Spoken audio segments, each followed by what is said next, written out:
Abanawa, Shabashimayim, Kodash, Haya, Shemka, Yahawa, Malakwatka, Taba'a Ratazaka, Haya, Aisha, Ba'arataza, Kawa, Haya, Bashimayim, Nathan Lanawa, Lakam, Kal Yawam, Wasalak Lanawa, Kawabwat Nawa, Kasalak Nawa, Kawabwati Nawa, Wala'a, Tabaya Nawa, Banasaya 1. Abo, Haushai Nawa, Mayan, Rai Kaya, Laka, Hamalakwa, Waha Allah, Waha Tafa'aras, La'aiwalamium, Aman. After this manner therefore pray ye, Our Father, which art in heaven, hallowed be thy name. Thy kingdom come, thy will be done in earth as it is in heaven. Give us this day our daily bread, and forgive us our debts as we forgive our debtors. And lead us not into temptation, but deliver us from evil. For thine is the kingdom, and the power, and the glory, forever. Amen.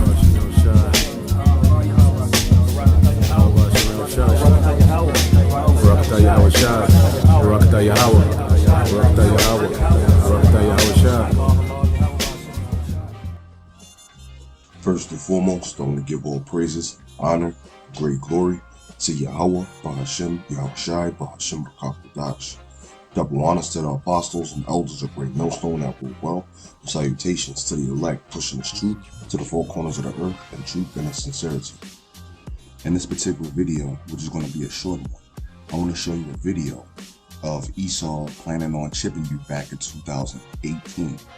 Now, in this video, it's the Davos group, and it's a certain man talking, and he's trying to convince the crowd of hacking humans. And the future is hacking humans, and there's going to be two different species in the future.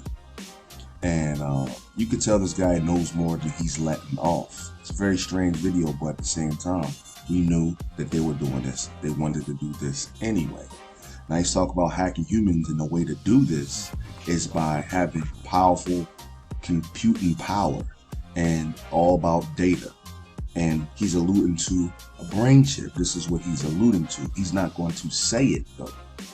You know, if you have the spirit on you, if you're a spiritual man, you can read in between the lines and get what he's saying. You know, and once again, you're going to see he knows more than he's letting off, because at the end of the video, he gets questioned, you know, questions that they already go over, you know, with each other. But nonetheless, he's questioned at the end, and he's telling you about Google and Facebook. He says he don't know a lot, which means, you know, he does know. You know, he says, I don't know, but Google and Facebook kind of get that this is going on. You know, I guess the evolution of the human species, with how they would say it. And just before I play this video, this whole LBGTPQ alphabet soup group shit that's going on, hey, this is all to get you to accept the MOTB, which is the microchip. All right, and how does that coincide?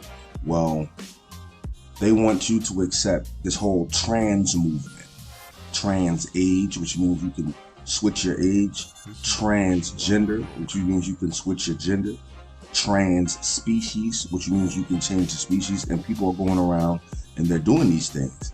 There's a old man that says he's now a 5-year-old little boy or a little girl. He's 5 years old now, and so he mixed trans age with transgender. So now he's a 5-year-old little girl, because they want to put that P, that pedo shit at the end. And trans species, you'll have people out here saying they're no longer human. See, that's the key. They're really a red fox or a red wolf or a raccoon. People out here are doing this, and they're wearing little tails from that they ordered off of Amazon. And this gets people to say, okay, I can change this, and change this. How about I be a transhuman? All right, now I'm no longer human. I am a cyborg. I'm a new species, you know, and this is how, you know, everything links up. But with no further ado, let's hop inside of this video. Well, good afternoon, everybody, and welcome to a conversation with Professor Yuval Noah Harari. My name's Gillian Tett. I'm the US Managing Editor of the Financial Times. Now, there are not many historians who would be put on the main stage of the Congress Center of the World Economic Forum, sandwiched between Angela Merkel and Macron. I think there are even fewer who could fill the room almost as much as Angela Merkel, and almost none who would have the experience as we were waiting in the green room and Angela Merkel came through, Chancellor Merkel came through. She took care to stop, go up to Yuval and introduce herself and say, "I've read your book." Pretty amazing. But Yuval Harari has written two very important books which have really shaped the debate, not just inside governments, but inside many businesses and many non-governmental organizations too. One of them, I imagine most of you read, Sapiens. Hands up who in the room has read Sapiens? Okay, well, that is pretty impressive. His second book, Homo Deus, took those themes of Sapiens, looking at the history of mankind, threw it into the future, and looked at the issue of digital. He's got a third book coming out this summer, 21 Lessons for the 21st Century, which is going to look at the present. But what he's going to be talking about today is something that actually Chancellor Merkel touched on in her own speech, which is a question of data. And what do we do about data today?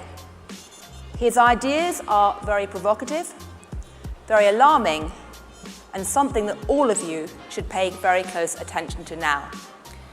Professor Harari, Professor Yuval, the floor is yours. Thank you. Thank you.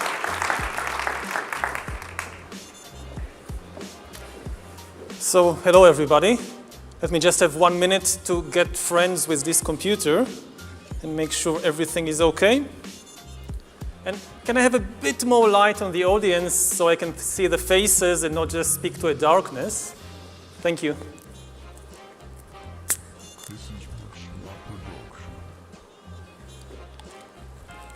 So, I want to talk to you today about the future of our species and really the future of life. We are probably one of the last generations of Homo sapiens. Within a century or two, Earth will be dominated by entities that are more different from us than we are different from Neanderthals or from chimpanzees. Because in the coming generations, we will learn how to engineer bodies and brains and minds. These will be the main products of the economy, of the 21st century economy. Not textiles and vehicles and weapons, but bodies and brains and minds. Now, how exactly will the future masters of the planet look like? This will be decided by the people who own the data. Those who control the data control the future not just of humanity, but the future of life itself. Because today, data is the most important asset in the world. In ancient times, land was the most important asset. And if too much land became concentrated in too few hands, humanity split into aristocrats and commoners. Then in the modern age, in the last 2 centuries, machinery replaced land as the most important asset. And if too many of the machines became concentrated in too few hands, humanity split into classes, into capitalists and proletariats. Now data is replacing machinery as the most important asset. And if too much of the data becomes concentrated in too few hands, humanity will split not into classes, it will split into species, into different species. Now, why is data so important? It's important because we've reached the point when we can hack not just computers, we can hack human beings and other organisms. There is a lot of talk these days about hacking computers and email accounts and bank accounts and mobile phones, but actually we are gaining the ability to hack human beings. Now, what do you need in order to hack a human being? You need two things. You need a lot of computing power, and you need a lot of data, especially biometric data. Not data about what I buy or where I go, but data about what is happening inside my body and inside my brain. Until today, nobody had the necessary computing power and the necessary data to hack humanity.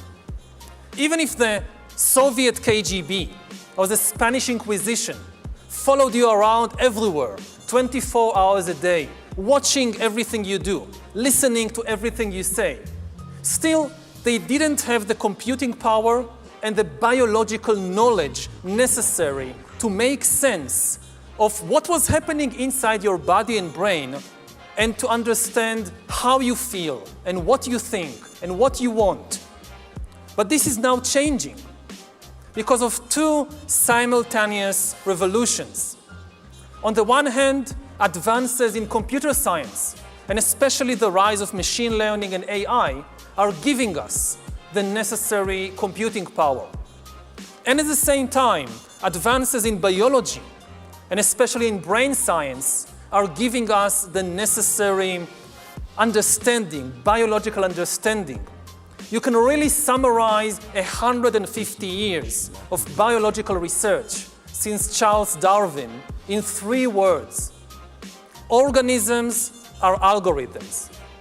This is the big insight of the modern life sciences, that organisms, whether viruses or bananas or humans, they are really just biochemical algorithms. And we are learning how to decipher these algorithms. Now, when the two revolutions merge, when the infotech revolution merges with the biotech revolution, what you get is the ability to hack human beings. And maybe the most important invention for the merger of infotech and biotech is the biometric sensor that translates biochemical processes in the body and the brain into electronic signals that a computer can store and analyze. And once you have enough such biometric information and enough computing power, you can create algorithms that know me better than I know myself. And humans really don't know themselves very well. This is why algorithms have a real chance of getting to know ourselves better. We don't really know ourselves. To give an example, when I was 21, I finally realized that I was gay after living for several years in denial. And this is not exceptional. A lot of gay men live in denial for many years. They don't know something very important about themselves. Now imagine the situation in 10 or 20 years when an algorithm can tell any teenager exactly where he or she is on the gay-straight spectrum, and even how malleable this position is. The algorithm tracks your eye movements, your blood pressure, your brain activity, and tells you who you are. Now, maybe you personally wouldn't like to make use of such an algorithm, but maybe you find yourself in some boring birthday party of somebody from your class at school, and one of your friends has this wonderful idea that I've just heard about this cool new algorithm that tells you your sexual orientation, and wouldn't it be a lot of fun if everybody just takes turns testing themselves on this algorithm as everybody else is watching and commenting? What would you do? Would you just walk away? And even if you walk away, and even if you keep hiding from your classmates or from yourself, you will not be able to hide from Amazon and Alibaba and the secret police.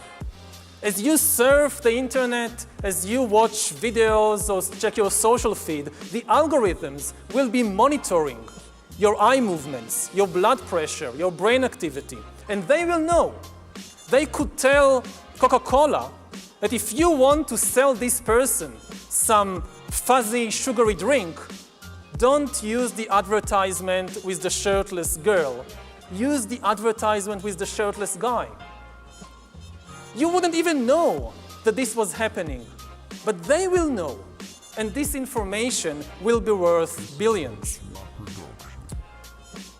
Once we have algorithms that can understand me better than I understand myself, they could predict my desires, manipulate my emotions, and even take decisions on my behalf. And if we are not careful, the outcome might be the rise of digital dictatorships. In the 20th century, democracy generally outperformed dictatorship because democracy was better at processing data and making decisions.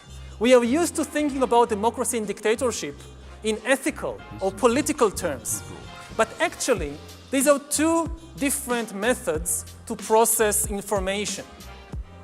Democracy processes information in a distributed way. It distributes the information and the power to make decisions between many institutions and individuals. Dictatorship, on the other hand, concentrates all the information and power in one place. Now, given the technological conditions of the 20th century, distributed data processing worked better than centralized data processing, which is one of the main reasons why democracy outperformed dictatorship and why, for example, the US economy outperformed the Soviet economy. But this is true only under the unique technological conditions of the 20th century. In the 21st century, new technological revolutions, especially AI and machine learning, might swing the pendulum in the opposite direction.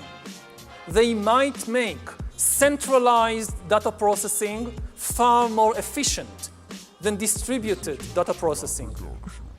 And if democracy cannot adapt to these new conditions, then humans will come to live under the rule of digital dictatorships. And already at present, we are seeing the formation of more and more sophisticated surveillance regimes throughout the world, not just by authoritarian regimes, but also by democratic governments.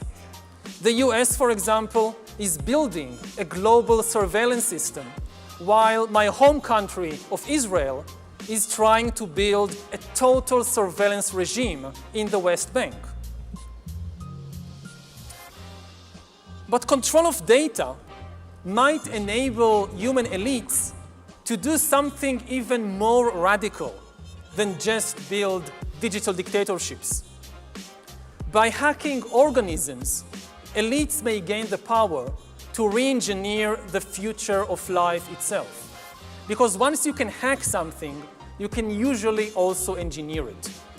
And if indeed we succeed in hacking and engineering life, this will be not just the greatest revolution in the history of humanity.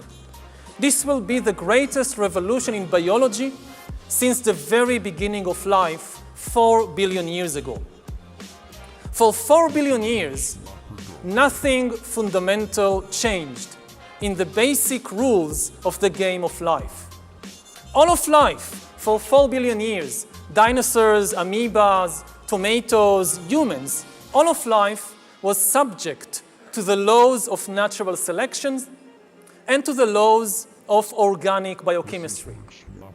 But this is now about to change. Science is replacing evolution by natural selection with evolution by intelligent design. Not the intelligent design of some god above the clouds, but our intelligent design and the intelligent design of our clouds. The IBM cloud, the Microsoft cloud, these are the new driving forces of evolution. And at the same time, science may enable life.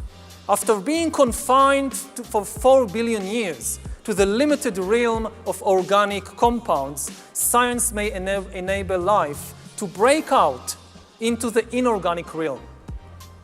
So after 4 billion years of organic life shaped by natural selection, we are entering the era of inorganic life shaped by intelligent design. This is why the ownership of data is so important. If we don't regulate it, a tiny elite may come to control not just the future of human societies, but the shape of life forms in the future. So how to regulate the data, the ownership of data? We have had 10,000 years of experience regulating the ownership of land. We have had a few centuries of experience regulating the ownership of industrial machinery. But we don't have much experience in regulating the ownership of data, which is inherently far more difficult because unlike land and unlike machinery, data is everywhere and nowhere at the same time. It can move at the speed of light, and you can create as many copies of it as you want.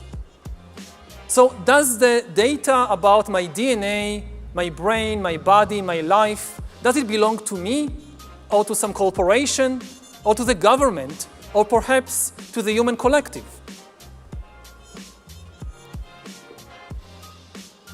At present, big corporations are holding much of the data, and people are becoming worried about it.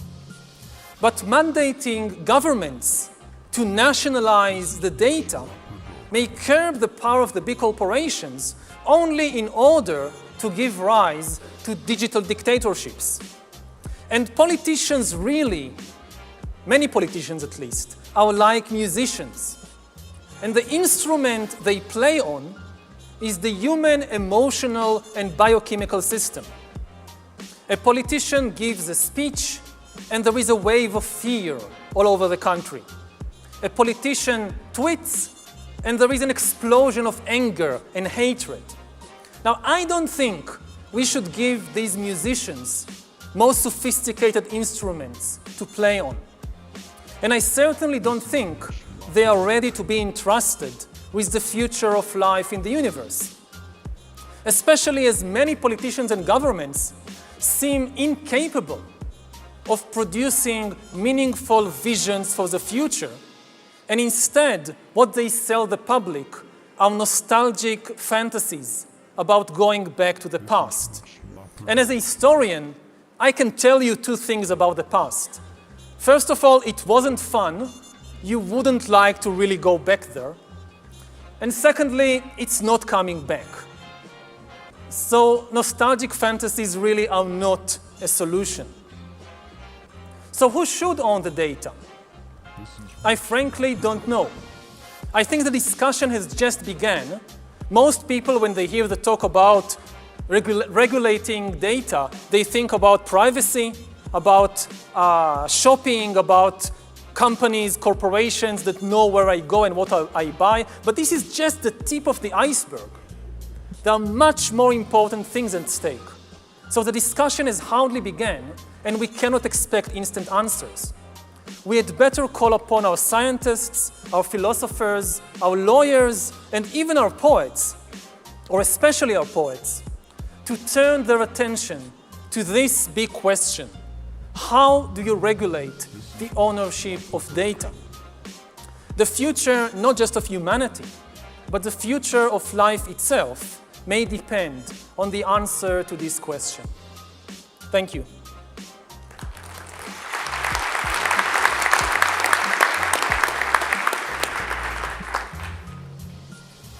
Well, thank you, Professor Harari, for an absolutely brilliant, thought-provoking, and it must be said, somewhat challenging and depressing talk.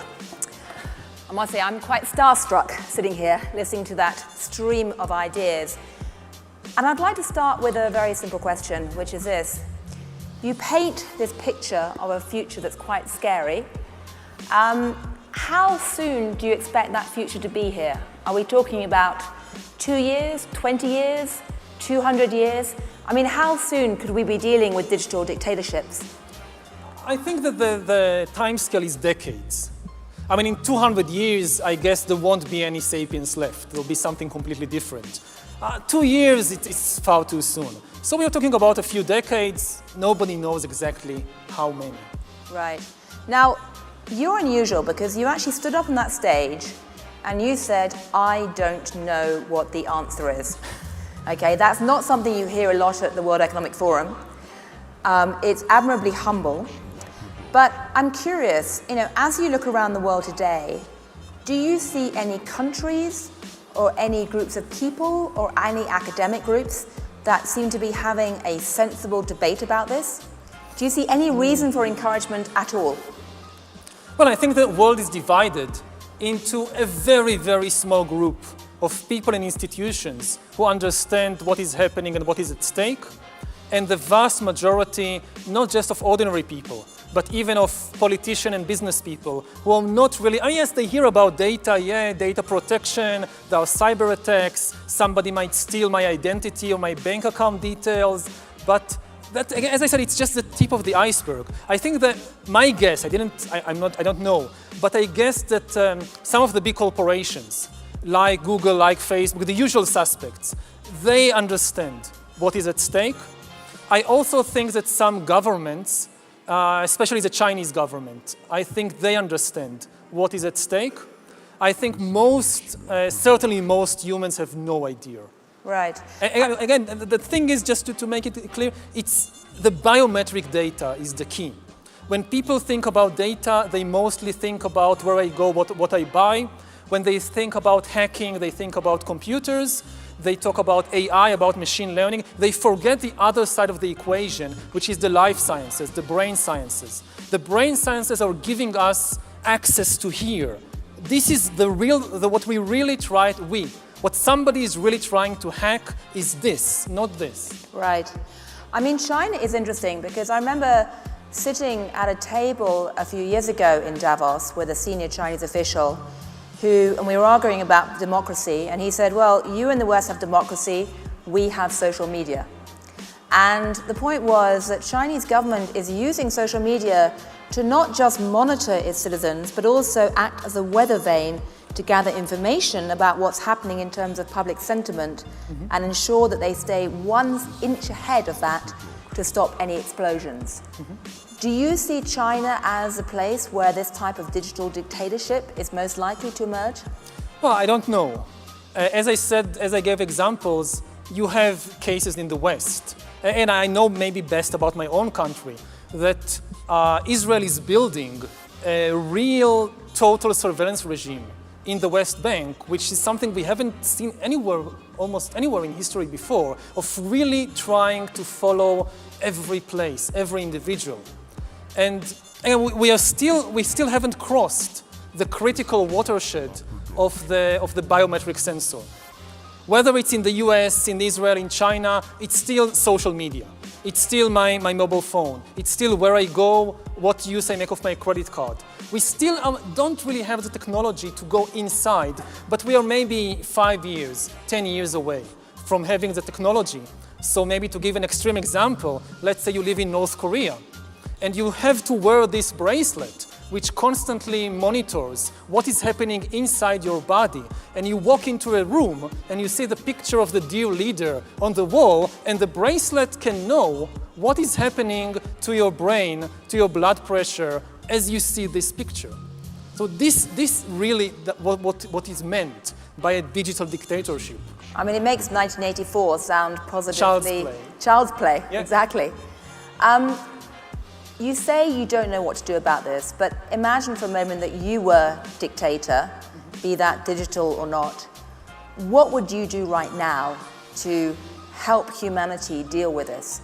Would you like to just throw away all of those biometric devices? No, it's absolutely, as I said, it's absolutely impossible to go back, especially in terms of technology and science. Even if one country or an entire continent is freaked out by the possibilities and they say we stop all research in this field, You can't force other countries to do the same. And then you have your own, you have a race to the bottom, unless you have some global agreement on how to deal with this, then no country would like to stay behind in the race. So do you want the scientists to take control? Do you want the United Nations? Do you think the United Nations is capable? As I said, the World Economic Forum? Could all the people here take control of this, do you think? The discussion has just begun. I don't think we should panic. We should just, first of all, be aware that this is what we are facing. And there are many possibilities, also technological possibilities. How, for example, when we talk about regulating ownership of land, we have a very clear picture what it means. Okay, you have a plot, you have a field, you build a fence around, you have a gate, you stand at the gate, and you say, okay, you can come in, you can't. That this is my field. Now, what does it mean in terms of the data about my DNA or what's happening in my brain? What's the analogy of the fence and the gate? We just don't understand. So I think we are in an analogous position to where we were with the Industrial Revolution 200 years ago. And you just need time. When you start a discussion, I know this from class, from university, you start a discussion and somebody raises the hand and says, okay, but what should I write in the test? And no, we are not there yet. We should first have a discussion about this. I don't have all the answers. Right. One thing I find fascinating in your description of the digital economy is that it actually involves a picture of society which is not quite the picture that normal economists have. Because most of the digital exchanges today don't actually involve money. People are giving up data in exchange for services. Yeah. And that's something that no economic model can capture right now. And frankly, the legal models can't either in terms of the antitrust. So I'm curious, when you look at this problem, it's not quite economics. It's certainly not just computer science. It's not really any particular discipline. Do you think this means that universities need to rethink how they categorize academics? Who is going to take this overarching view to try and talk about these issues? And I like to say, I'm trained as an anthropologist, so I'd love to say the anthropologist, but I'm not waiting on them either.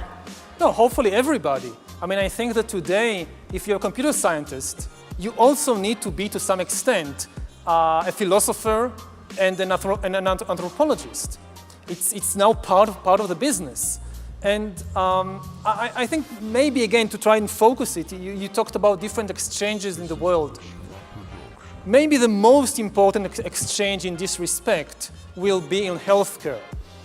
The big battle over what we today call privacy will be between privacy and health. Do you give access to what is happening inside your body and brain in exchange for far better healthcare? And my guess is that health will win, hands down. People will give up their privacy in exchange for healthcare, and maybe in many places they won't have a choice. They won't even get insurance if they are unwilling to give access to what is happening inside their bodies. Right. So another big exchange that will not involve money, but still be very, very important. Last quick question, then we must wrap, sadly. When it was all about land control, the elites essentially had feudalism. We called it feudalism in history. Mm-hmm. When it was all about the industrial machines, we had capitalism and Marxism. Have you thought of a word to describe this new world of dataism? Yeah, I tried dataism, but I don't know. Words have their own life, and what word catches and what word doesn't, it's really a coincidence. Well, maybe answers on the postcard if anyone in the hall has an idea, or tweet it out, or send them an email, or whatever digital communication you like. But anyway, on behalf of everyone here, I can see from the faces, people are actually not looking at their mobile phones. They're actually looking at you. They are rapt. That is quite an achievement. And thank you very much indeed for both inspiring us and terrifying us. Thank you. Thank you, Gillian. Thank you. Well, I hope that was edifying. And with that, I want to say, Call Halal Yahweh Bahashim Yahushai Bahashim Rakatash. Shalom.